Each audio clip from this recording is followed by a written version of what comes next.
RCB ಅಭಿಮಾನಿಗಳಿಗೆ KSCA good news ಅನ್ನ ಕೊಟ್ಟಿದೆ. ಬೆಂಗಳೂರಿನಲ್ಲಿ ಈ ಬಾರಿಯ ಐಪಿಎಲ್ ಉದ್ಘಾಟನಾ ಪಂದ್ಯ. ಕೆಎಸ್ಸಿಎ ಅಧ್ಯಕ್ಷ ವೆಂಕಟೇಶ್ ಪ್ರಸಾದ್ ಅವರ ಹೇಳಿಕೆ ಇದು. ಶೀಘ್ರದಲ್ಲೇ ಉದ್ಘಾಟನಾ ಪಂದ್ಯದ ದಿನಾಂಕ ನಿಗದಿಯಾಗುತ್ತೆ ಅಂತ ಹೇಳಿದ್ದಾರೆ ವೆಂಕಟೇಶ್ ಪ್ರಸಾದ್ ಅವರು. ಬೆಂಗಳೂರಿನಲ್ಲೇ ಐಪಿಎಲ್ ಉದ್ಘಾಟನಾ ಪಂದ್ಯ ನಡೆಯಲಿದೆ. ಮೈಸೂರಿನಲ್ಲಿ ಕರ್ನಾಟಕ ಸ್ಟೇಟ್ ಕ್ರಿಕೆಟ್ ಅಸೋಸಿಯೇಷನ್ ಅಧ್ಯಕ್ಷರಾಗಿರುವಂತಹ ವೆಂಕಟೇಶ್ ಪ್ರಸಾದ್ ಅವರು ಮಾಹಿತಿಯನ್ನ ಕೊಟ್ಟಿದ್ದಾರೆ. ಆರ್ಸಿಬಿ ಅವರು ಚಾಂಪಿಯನ್ಸ್ ಆಗಿದ್ರು. ಜನರಲಿ ಏನಾಗುತ್ತೆ ಅಂದರೆ ಆರ್ಸಿಬಿನವರು ಗೆದ್ದಾಗ ಯಾರು ಗೆಲ್ತಾರೋ ಅವರ ಒಂದು ಮನೆ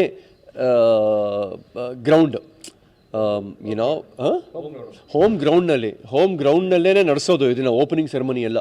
ಸೊ ನೀವಾಗ ಏನು ಮಾಡೋದು ಅಂತ ಯೋಚನೆ ಮಾಡ್ತಾ ಇದ್ವಿ ನಾವು. ಸೊ ನೀವು ಹೋಗಿ ಈ ಥರ ಒಂದು ಗ್ರೀನ್ ಸಿಗ್ನಲ್ ತೊಗೊಂಬಂದಿರೋದ್ರಿಂದ ನಮಗೆ ಒಂಥರ ತಲೆನೋವು ಕಡಿಮೆ ಆಗಿದೆ ಅಂತಲೇ ಹೇಳಿದ್ದಾರೆ ಅವ್ರು ನಮಗೆ. ಸೊ ಹಾಗಾಗಿ ಒಂಥರ ಇದು ಖಂಡಿತ ಎಲ್ಲರಿಗೂ ಸಿಹಿ ಸುದ್ದಿ ಅಂತ ಹೇಳೋಕ್ಕೆ ಇಷ್ಟಪಡ್ತೀನಿ.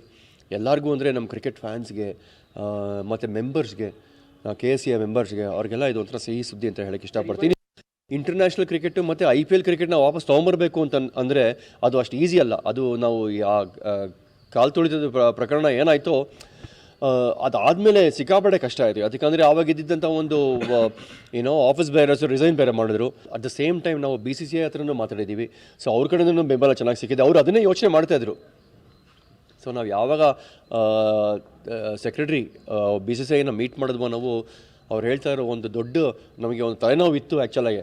ಅದು ಏನು ಓರಲ್ಲಾಗಿ ಏನು ಕಮ್ಯುನಿಕೇಟ್ ಮಾಡಿದಾರೋ ಅದನ್ನು ನಾವು ಇನ್ ರೈಟಿಂಗ್ ನಾವು ಅದನ್ನು ಕನ್ಫರ್ಮ್ ಮಾಡ್ಕೊಳ್ಬೇಕಾಗುತ್ತೆ. DCM ಆಗ್ಬೋದು, CM ಆಗ್ಬೋದು, ಅವ್ರನ್ನೆಲ್ಲ ಮೀಟ್ ಮಾಡೋದಕ್ಕೆ. ಆಮೇಲೆ ಹೋಮ್ ಮಿನಿಸ್ಟರ್ನ ನಾವು ಮಿಸ್ ಮಾಡಿದ್ವಿ ಮೀಟ್ ಮಾಡೋದಕ್ಕೆ. ಬಟ್ ಇವಾಗ ಅವರೆಲ್ಲರೂ ಬೆಳಗಾಂ ಸೆಷನಲ್ಲಿ ಇರೋದ್ರಿಂದ ಅವರು ಬಂದಿದ್ದ ತಕ್ಷಣವೇ ಅವೆಲ್ಲ ಫೋನಲ್ಲಿ ಮಾತಾಡಿದ್ದೀವಿ ಇವ್ರ ಹತ್ರ, ಹೋಮ್ ಮಿನಿಸ್ಟರ್ ಹತ್ರ.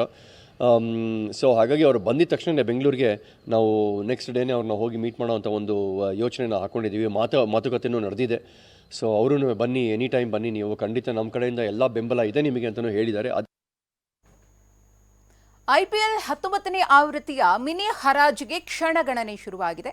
77 ಸ್ಥಾನಗಳ ಭರ್ತಿಗಾಗಿ ಫ್ರಾಂಚೈಸಿಗಳ ಪೈಪೋಟಿ. ಹರಾಜು ಪ್ರಕ್ರಿಯೆಯ ಕಣದಲ್ಲಿ 350 ಆಟಗಾರರಿದ್ದಾರೆ. ಮಧ್ಯಾಹ್ನ 2:30ಕ್ಕೆ ಅಬುಧಾಬಿಯಲ್ಲಿ ಮಿನಿ ಹರಾಜು. 8 ಸ್ಥಾನ ಭರ್ತಿಗೆ ಬಿಡ್ ಮಾಡಲಿರುವ ಆರ್ಸಿಬಿ ಫ್ರಾಂಚೈಸಿ ಪರ್ಸ್ನಲ್ಲಿದೆ 16.40 ಕೋಟಿ.